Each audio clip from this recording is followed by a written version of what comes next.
The government is trying to turn you into a woman, and they're putting estrogen in the water supply. And I have proof in this binder, but lock in, because they're coming for me right now. Oh, come on, man! Oh, jeez! Oh, it's so close! No!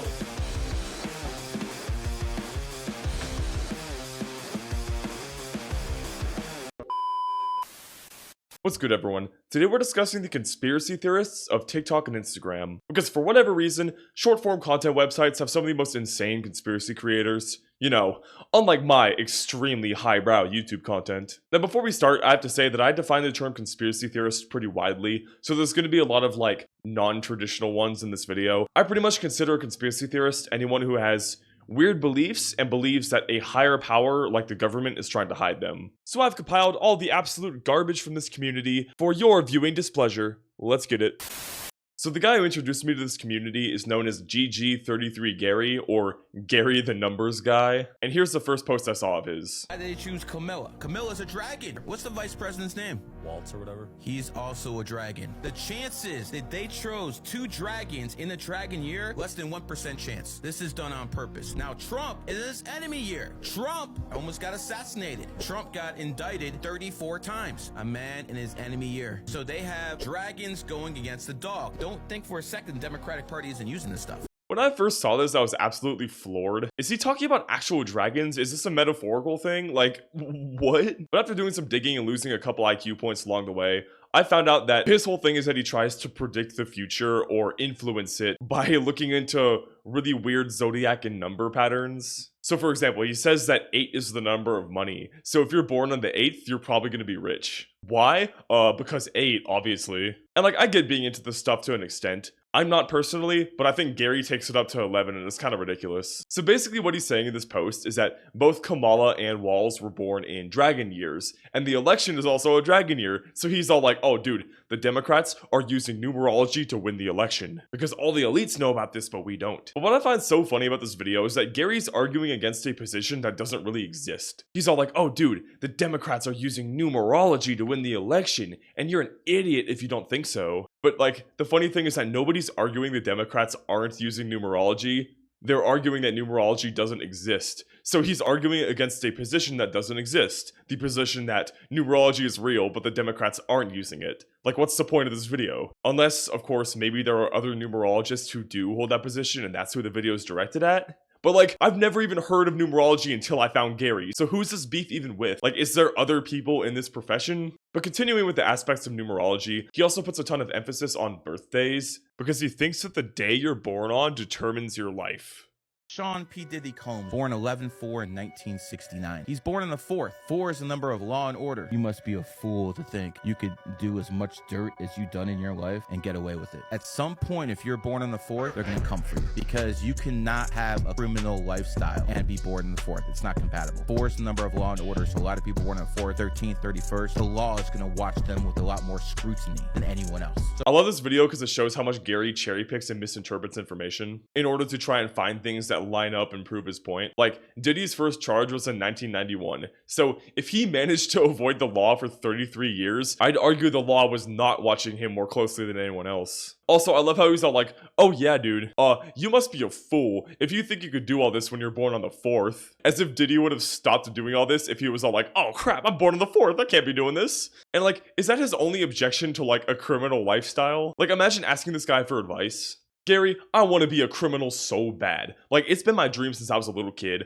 I want to be the next Punchmade dev. I want to scam grandmas. I want to scam children. Like, this is my only life goal. Do you have any advice for me, man? What day were you born? The 4th? I'm sorry, man. Like, I really respect your passion. And I really hate to break it to you, but you can't live a criminal lifestyle because you're born on the 4th. They're gonna get you. Like, you know, I got no problem with that stuff. I steal from the vulnerable all the time because I'm born on the 8th, right? And they clearly weren't because the money left their accounts and went into mine. But for you, you're born on the 4th. The law is gonna catch up to you sometime, man. So you really can't live that sort of life. In fact, I'm kind of scared for you right now because you're holding one of my pens. So technically you stole that. So you should probably get...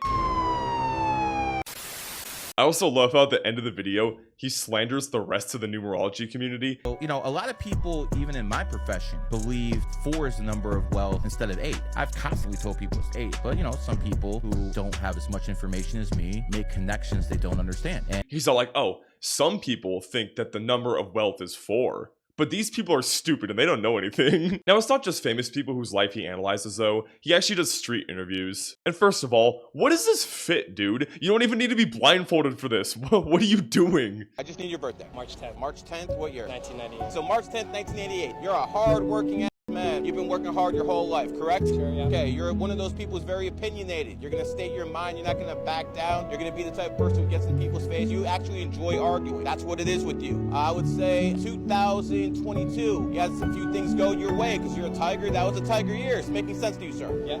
And lastly, one of the worst years of your life was 2016 when you were about 17, 18 years old. I can't say that was my worst year. Was it a good year? Can't be. It was a decent year. When you were 17, 18 years old, 2016. 2016, I was 18, yeah. What did you start that year to finish in a bad way? Then bad things happen in people's enemy year. I started school, that was good. Was that a good decision for you? 100%. 100%? Yeah.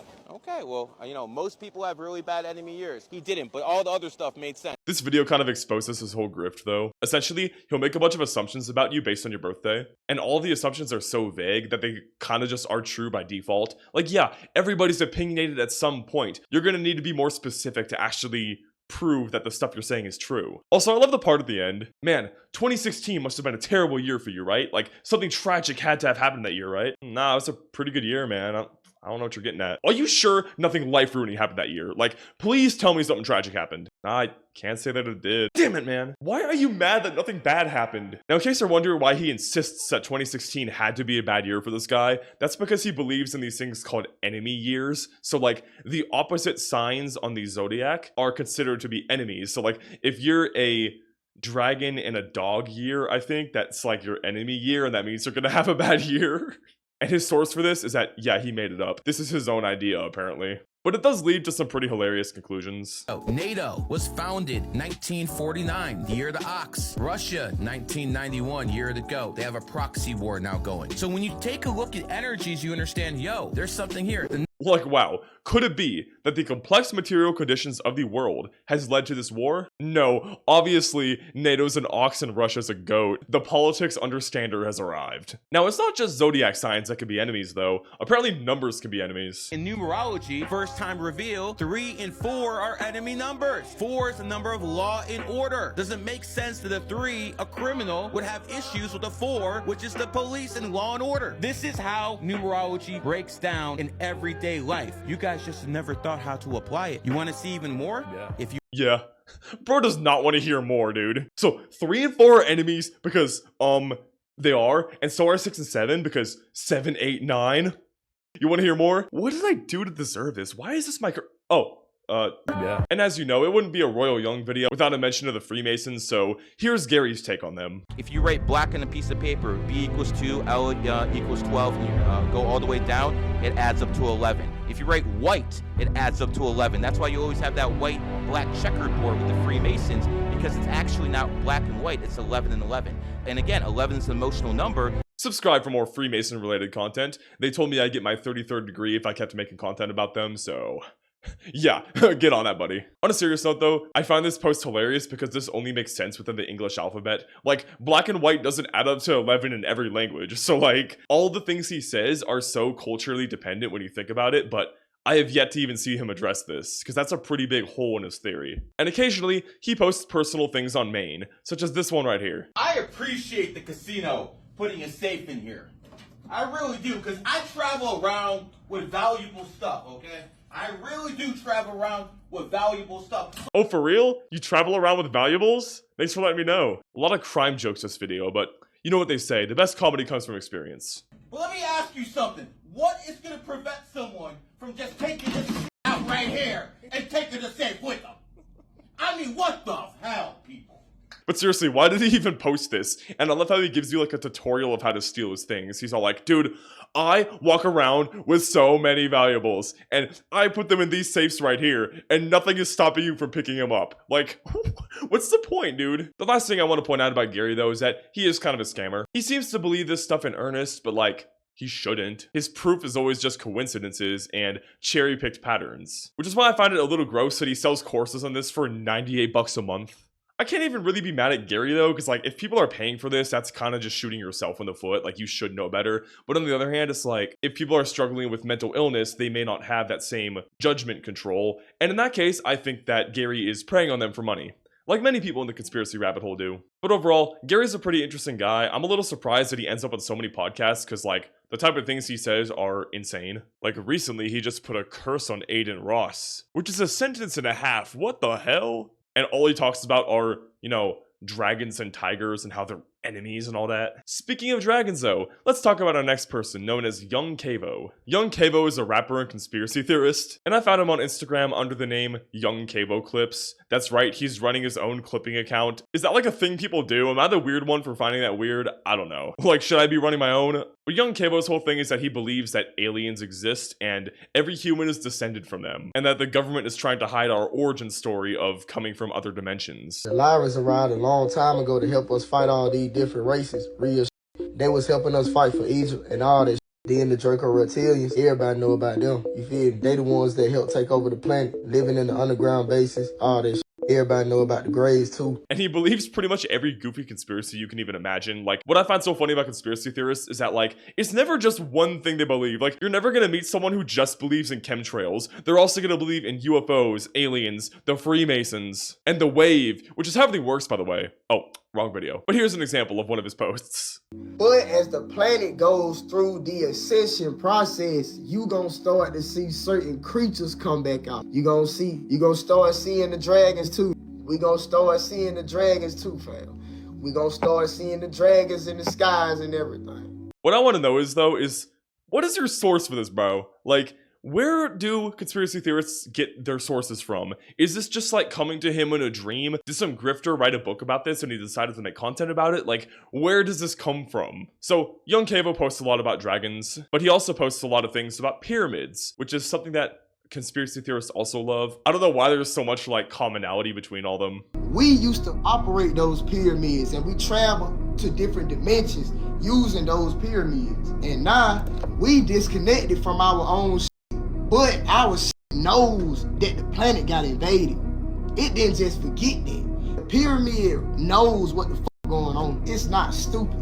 Like, man, I've been saying this for years. I'm so glad people are finally catching on to that. Like, dude, the pyramids know what the fuck going on. And I love how he's talking about the pyramids like they're people. Like, oh yeah, the pyramids, those guys, yeah, they know what's going on.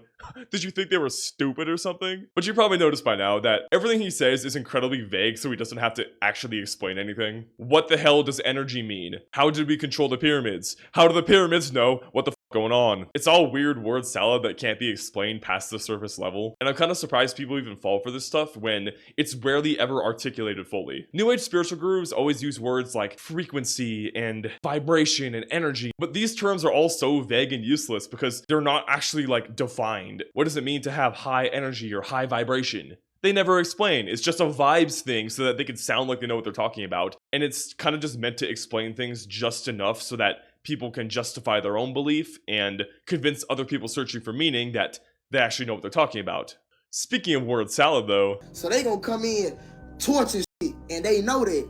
They gonna come in torching shit, burning shit up. They know that, cause they gonna be thinking, take the planet back. So that's why. I really wonder, is he serious? Like, he seems to be serious, but I mean, like, in his heart of hearts, does he believe this for real? Like, if he actually went outside and saw a dragon, would he be like, oh dude, I was right? Or would he be like, oh yeah, of course I was right. I predicted this years ago. Like, I really wonder if he'd be like genuinely shocked if this stuff came true. But the last thing I want to look at from this guy is his claim that extraterrestrials are real. Everybody know about the Greys too. The Greys also help take the planet. They live in the underground bases, but a lot of them live underwater. A lot of them live in bases they have under the sea. Insectoids. They was in Rick and Morty. The insectoid basically large praying mantises. They look like the praying mantis. But there's many different races on this planet. Y'all stay tuned. I got more on the way. It's so funny to me that he insists that there are all sorts of alien races on this planet, and yet his only proof is AI images and Rick and Morty. Like, how can you speak so confidently about this without, like, any proof? But what I do appreciate about Young Cavo is that he's not as predatorily monetized as the other guys. Like, the only way you can give him money is through his Cash App. And honestly, I can respect his dedication to spreading the truth without a monetary incentive, even though it is utterly insane. But real quick, I actually have to apologize. I failed to do my proper research, alright? As you saw, young Cavo claims that dragons are real. I thought he was lying. I thought he was making things up. But no, I admit, I was wrong. I did my research and I found this guy.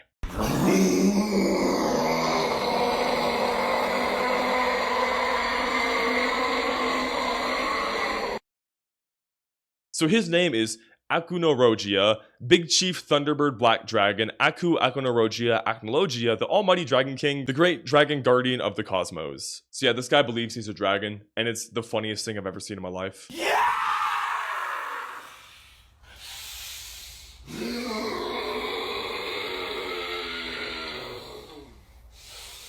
This just got recommended to me randomly, and I almost cried laughing the first time I saw it. Like, I didn't think the human body was capable of making a noise like this, but this dude is just proving me wrong. Well, actually no, technically it isn't, because this is a dragon body, obviously. He thinks he's a dragon. But I also find it hilarious because he's doing this outside. Like, can you imagine being this guy's neighbors? Like, or imagine just moving in and you hear this for the first time.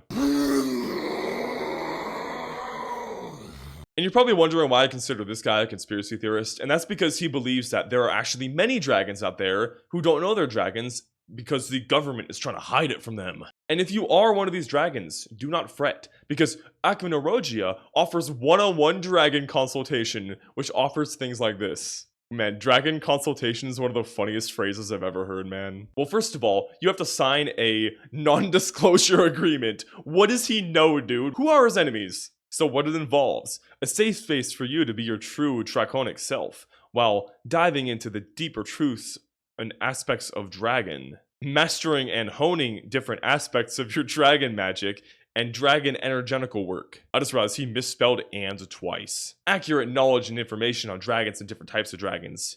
MMA, boxing, kickboxing, Muay Thai coaching. Assistance with any dragon-related issues or questions, i.e. assistance with contacting and connecting to dragons. That makes 3 times he misspelled "and." Dragon dietary requirements. Dude, I want to know what those are so bad. Building up your dragon roar and training your dragon tongue. Okay, he is most definitely qualified to sell that. Yeah!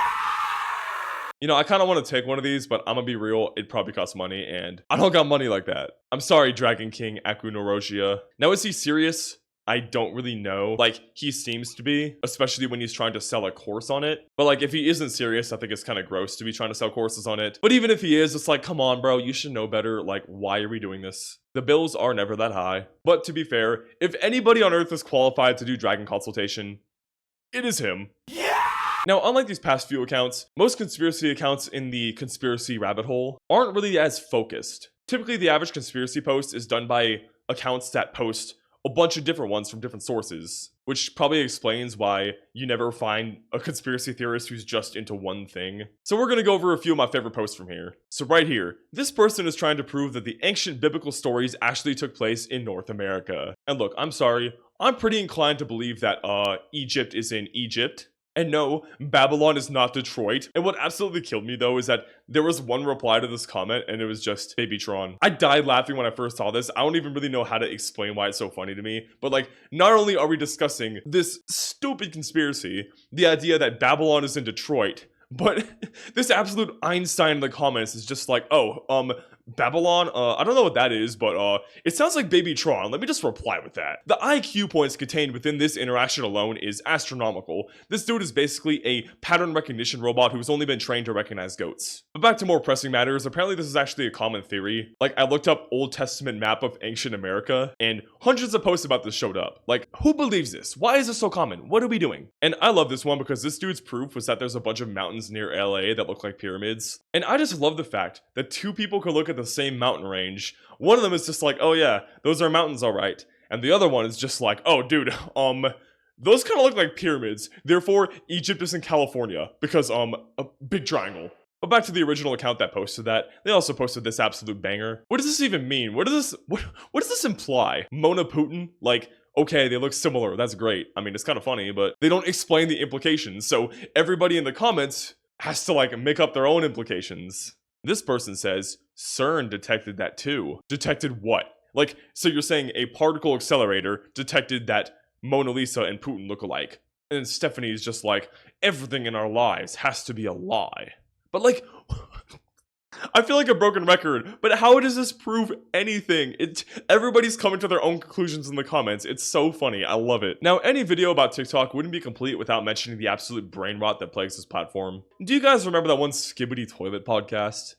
That is an insane sentence, I'm sorry. Well, first of all, I kind of miss them. They kind of fell off a little bit. I can't lie, this is one of my favorite things to ever come out of the internet. It was just so funny to me. But don't worry, they have successors and they're into conspiracy theories. But what if I told you there's actually a really dark theory behind the idea of a clock? What? Right, you go across the clock, across the way, you see like 11 and 1, it equals 12. 10 and 2 equals 12. 9 and 3 equals 12. 8 and 4 equals 12. 7 and 5 equals 12. And then 6 plus 6 equals 12. They all equal 12. Wait, what does that mean though? Well, also think about this. When you go diagonally and look at the numbers and you subtract it, like 12 minus 6 equals 6. 2,000 years later. Calculations, and they all equal the same. That's actually kind of scary. I don't really want to get into like the exact thing that I saw, but it is weird how everything, you know, equals the same. Comment if you guys know what that is. Dude, I don't that know. was I don't weird. want to say. That like gave me chills just looking. Ah yes, the dark clock theory where everything adds up to 12.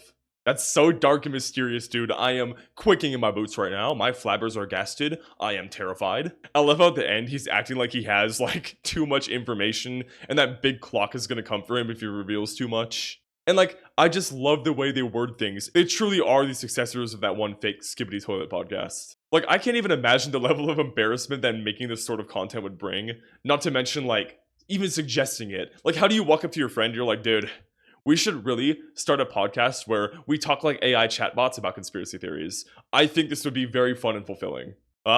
I understand the irony of a commentary YouTuber saying this, but I quite enjoy this, so whatever. Now, these two actually aren't the only Brainrot podcasts out there.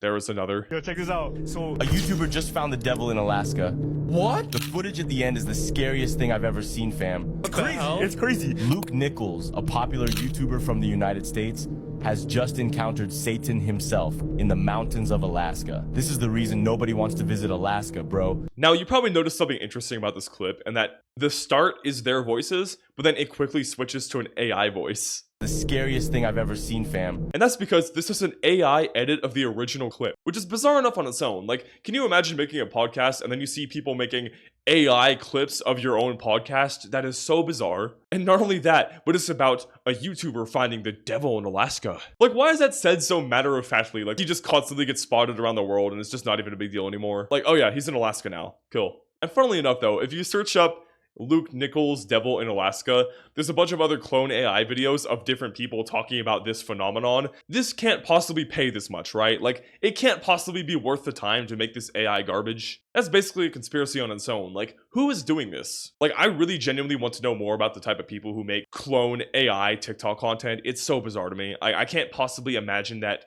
being fulfilling, especially when it's about a YouTuber finding the devil in Alaska. But speaking of clones, the last and probably most common theory I want to talk about is the celebrity clone or body double theories. So basically anytime a celebrity looks a little different in a picture, you got some absolute geniuses in social media being like, that's not the real one. And Kanye is also frequently a subject of these types of posts because of his behavior in the past few years. And I feel like this theory really shows how much conspiracy theorists love grasping at straws. Like, wow, Kanye is acting insane. Could it be that he is unmedicated, going through a mental health struggle, and is surrounded by yes men? Or maybe, believe it or not, he just did and said some horrible things? No, obviously this isn't the real one. And this comment had me dying. I can't even remember what the actual post was. I think it was something about, you know, Kanye being right or something. Really gross stuff. And this dude in the comments totally out crazy the original poster by being like, you're an idiot. Cause you think Kanye is right? Well, that's not even Kanye. That's Clonye. Like, sweetie, you're not even close to the bottom of this. Like, who are you people, dude? But by now, you probably get the gist of conspiracy talk. There's an infinite wealth of insanity for those who wish to find it, but I cover the main genres that you're generally going to see if you take a dive down this rabbit hole. And while this video is mostly a way for me to laugh at the weird things that people come up with when they have too much free time, there are actually a couple important things that I've noticed while researching this community. For one, it's incredibly concerning how many conspiracy theories have really anti-Semitic origins, like the lizard people or the aliens. You know, it's kind of gross when you consider its implications. Like, what do you mean there's a minority race that is controlling everything in the background? You know, I know somebody else who believed in that. His name started with H and rhymed with Schmittler. And it's so funny because like a lot of accounts are just totally like out in the open about this. It's like they'll post about all these reptilian conspiracy theories, and then they'll post a picture that is like blatantly anti-Semitic the next post. It's like, wow, you're not even trying to hide it. And sometimes they like combine both conspiracies. They're like, oh yeah, Jewish people, no, they're actually lizard people. Like what? But outside of the racist implication of these theories, I find it just really rhetorically lazy. Like, wow, could it be that our world has the problems that it does because it is a complex and interconnected web of material and class dynamics that shape the world as we know it? No. Obviously, all our problems are because of the secret lizard people. And if we stop the lizard people, everything's going to be fine. Because, you know, the other way is too complicated. That would actually require me to put in the effort to understand the world. I also find it interesting how low effort a lot of this content is. Like I showed, a lot of conspiracy content is purposefully just engagement brain rot, and I'm shocked that a lot of people actually take it seriously and continue interacting with this stuff. And it's like, on the one hand, I want to blame TikTok's algorithm for promoting this, but then I realize that like, it's promoting it because people interact with it.